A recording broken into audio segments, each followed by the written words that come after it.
संध्याराणी गवळी, मी लातूरवरून आले. केंद्र सरांची विद्यार्थिनी आहे. सर, आम्ही ITI पॉलिटेक्निक इंजिनिअरिंगचे स्टुडंट आहोत. दरवर्षी MSCBच्या जागा निघत नाहीत सर, पण इलेक्ट्रिकलचे स्टुडंट खूप पास आउट होऊन निघतात. त्यामुळे खूप बेरोजगारी वाढलेली आहे. आणि सर, जेवढे जागा निघालेल्या आहेत त्यानंतर काही रिक्त पदे जी राहतात ते पण लवकर भरून निघत नाहीत. त्यामुळे आमच्यावरती खूप अन्याय होत आहे सर. यामुळे आमच्या सगळ्यांची मागणी आहे की MSCBच्या जागा निघायलाच पाहिजे, रिक्त पदे भरलीच पाहिजेत आणि कंत्राटी पद्धत ही आमची रद्द झालीच पाहिजे. MSCBच्या जागा, MSCBच्या जागा, MSCBच्या जागा, कंत्राटी पद्धत रद्द. आम्हा विद्यार्थ्यांच्या सर्व मागण्या पूर्ण करण्यासाठी आम्ही हा मोर्चा काढलेला आहे. आमच्या मागण्या आहेत की पटकन सगळे वेटिंग लिस्ट क्लिअर व्हावी, दरवर्षी आमचे जागा निघाव्या आणि लवकरात लवकर आम्हाला आमची भरती व्हावी. इथं सगळ्यांचे शिक्षण पूर्ण झालेले आहे, पण आम्हाला रोजगार नाहीये. आम्हाला सरकारी नोकरी पाहिजे. MSCB मध्ये, ट्रान्सको मध्ये, जेनको मध्ये, ह्या सगळ्या जागी आम्हाला नोकऱ्या पाहिजेत. सगळे इलेक्ट्रिकल इंजिनिअरिंग, डिप्लोमा, ITI ची मुलं मिळून आम्ही इथं सगळे हजारोच्या संख्येनं क्रांती चौकातून मोर्चा निघालेला आहे. सुशिक्षित बेरोजगार जे आहेत, ज्यांचं ITI झालं, पॉलिटेक्निक झालं, इंजिनिअरिंग झालं, या MSCB क्षेत्रातील ट्रान्सको, जेनको, डिस्कॉम या तिन्ही विभागामध्ये प्रचंड प्रमाणात जागा रिक्त असताना सुद्धा जागांची संख्या खूप कमी भरल्या जात आहे. आणि रिझल्ट आल्यानंतर विद्यार्थ्यांना जे पारदर्शकता असायला पाहिजे निकालामध्ये, सगळे मार्क्स दाखवून प्रत्येक विषयाचे, ती कुठेतरी दिसत नाही. यासाठी हा मोर्चा आहे. कंत्राटी पद्धत रद्द झाली पाहिजे. त्यानंतर अतिशय महत्वाचं वेटिंग लिस्ट सुद्धा त्या ठिकाणी क्लिअर झाली पाहिजे. अशा अनेक त्या ठिकाणी मागण्या आहेत. विभागांतर्गत जागा बऱ्याच त्या ठिकाणी खाली आहेत, पण तरी सुद्धा सरकारकडून लवकरात लवकर भराव्यात ही आमची कळकळीची विनंती. अहिंसेच्या मार्गाने आम्ही हे आंदोलन करत आहोत. आम्ही आमच्या हक्काची लढाई लढण्यासाठी या ठिकाणी सरकारकडे प्रचंड विनंती करत आहोत, कारण या सरकारला निवडून देण्याचं काम सुद्धा आम्हीच केलेलं आहे. आणि आता जर काय सरकारने आमच्याकडे लक्ष दिलं नाही तर आपल्याच माणसावर आपणच केलेला अन्याय या ठिकाणी घडेल. तर माझी विनंती आहे, ह्या ज्या काही आमच्या मागण्या आहेत त्या सर्व मागण्या लवकरात लवकर या ठिकाणी क्लिअर झाल्या पाहिजेत. यासाठी आम्ही हजारोच्या संख्येने जॉईंट मॅनेजिंग डायरेक्टर आणि जे विभागीय आयुक्त आहेत यांच्याकडे हा मोर्चा घेऊन निघालेलो आहोत.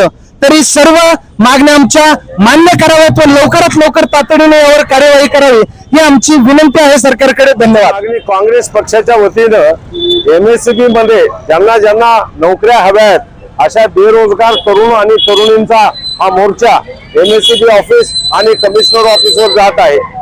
या राज्यामध्ये जेवढे सिव्हिल इंजिनियर्स आहेत, मेकॅनिकल इंजिनियर्स आहेत, पॉलिटेक्निक कॉलेजवाले आहेत, ITI पास आहेत, असे लाखो तरुण बेरोजगार आहेत. MSCB मध्ये 3 कंपन्या झालेल्या आहेत. त्यामध्ये एक जनरेशनची कंपनी आहे, एक पारेशनची कंपनी आहे आणि एक वितरणाची कंपनी आहे. तिन्ही कंपन्यांमध्ये रिक्त जागा आहेत. दरवर्षी रिक्त जागा नियमाप्रमाणे भरत नाहीत. 4-4 वर्ष जागा भरत नाहीत. त्यामुळे अनेक मुलं आणि मुली एजबार होऊन जातात. आणि जाहिरात काढली तर ती वेळेत एक पर्टिक्युलर शेड्यूल असतो, तसा UPSCचा शेड्यूल आहे, MPSCचा शेड्यूल आहे. त्या पद्धतीने हा शेड्यूल फॉलो करत नाहीत. एक जागा किंवा एका पदाची जागा भरायला 2-2, 2.5 वर्ष लावतात. निकाल पारदर्शक लागत नाहीत. वेळेवर अपॉइंटमेंट मिळत नाही. आणि 2-4 वर्षांनी, 5 वर्षांनी आत्ता जाहिरात आली, आत्ता जागा भरल्या, अजून अपॉइंटमेंट नाहीये.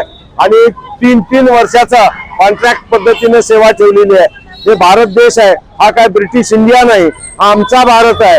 या भारतामध्ये आम्हाला 3-3 वर्ष कंत्राटी पद्धतीने का ठेवता? 5 ते 6 महिने कुठली अप्रेंटिसशिप असते. 5-6 महिन्यामध्ये त्यांना रेग्युलर केलं पाहिजे आणि चांगल्या स्किलचा पगार दिला पाहिजे.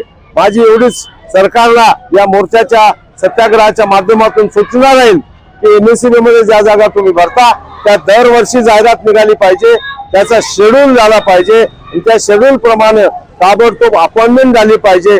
आणि जास्तीत जास्त एका वर्षात जाहिरात निघाल्यापासून ते अंतिम आदेश जॉईन होईपर्यंतचे आदेश, नेमणुकीचे आदेश हे 12 महिन्याच्या आत झाले पाहिजे.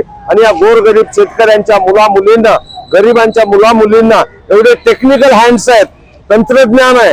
दिस is age of technology, this is age of science, age of artificial intelligence. आणि हे सगळे टेक्नोक्रॅट्स आहेत आणि टेक्नॉलॉजीवर या देशाचे भवितव्य अवलंबून आहे. टेक्नॉलॉजीच्या माध्यमातून देश पुढे चाललेला आहे आणि या सगळ्या टेक्नोक्रॅटला स्वतःच्या नोकरीपासून वंचित ठेवणाऱ्या या सरकारचा आम्ही काँग्रेस पक्षाच्या वतीनं निषेध करतो. काँग्रेस पक्षाच्या वतीनं आमच्या रोजगार विभागाचे राज्याचे प्रमुख माननीय धनंजय शिंदे साहेब इथं आलेले आहेत.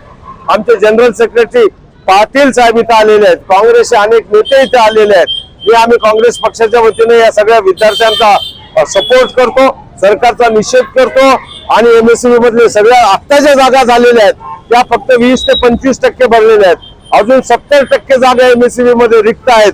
प्रकाशगड मध्ये राहणाऱ्या, प्रकाशगड हे मुख्य ऑफिस आहे एमएससीबीचं मुंबईला, नाव प्रकाश आहे पण प्रकाशगड पूर्ण अंधारात गेलेला आहे.